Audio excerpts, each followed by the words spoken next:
Hi, welcome to Polyphonic Press. I'm Jeremy Boyd. I'm Jon Van Dyke. And today we're going to be paying tribute to Casey Kasem. Here we go.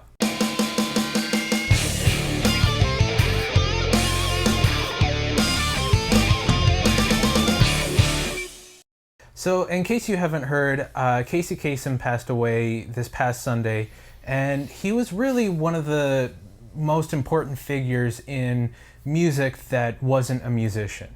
Along with Dick Clark, he basically paved the way for all music geeks to follow. And you know, he had one of the best radio voices that I think most radio people emulate today, if they care about when they don't want to sound like other radio people. They sort of take on the role of using Casey Kasem's example as not sounding like other people in radio, but still having an engaging voice. Yes. I mean, if you listen to Casey Kasem's you can go to YouTube and listen to his old radio shows. He had such an interesting way of talking, and I don't think if it weren't for people like Casey Kasem and Dick Clark, I don't think we would be doing what we're doing right now, which is talking about music, and that's basically what they did.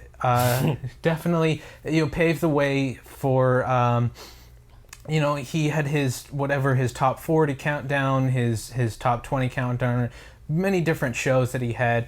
And speaking of his voice, he also did the voice for Shaggy in the original Scooby-Doo cartoon. Which actually surprised me when I heard about it. But then I heard and I'm like, oh yeah, I guess that is him. Yeah. So that did surprise me. It's pretty obvious when you actually realize that it is him. So it's a huge loss to the music industry. In his later years, he wasn't doing so well. I mean, he was going through a huge legal battle with his family. We don't really want to get into that because that's really personal business. Yeah.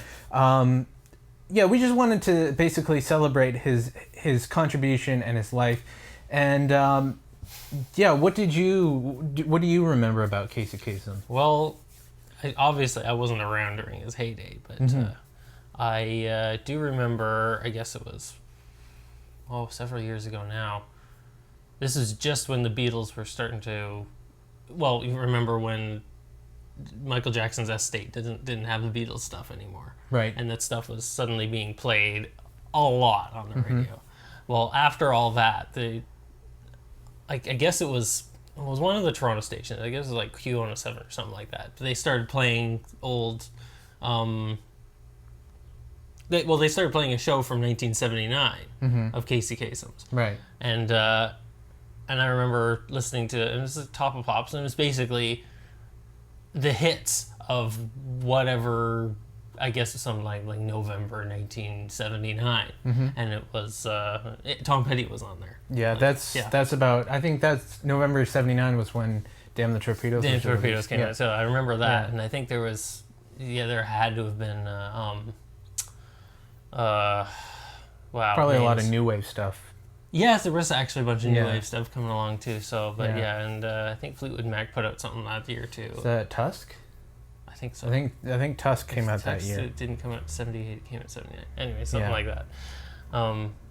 There was it was sort of neat to kind of going back to 1979. I mean, I was never there, but I went back. Listening to it.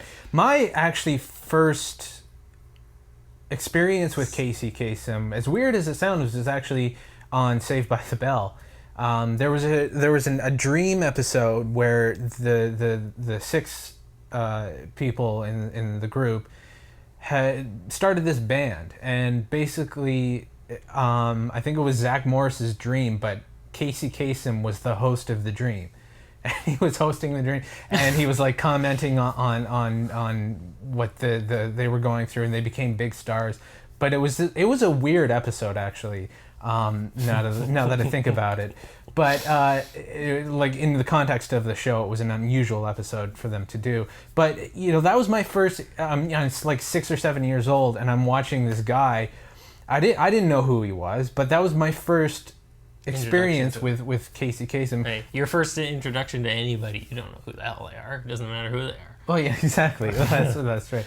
No, so yeah, I think he, like I said, him and Dick Clark are really the two people who, paved the way for people like Alan Cross, which is someone that we follow, and that's where we get most of our news stories from.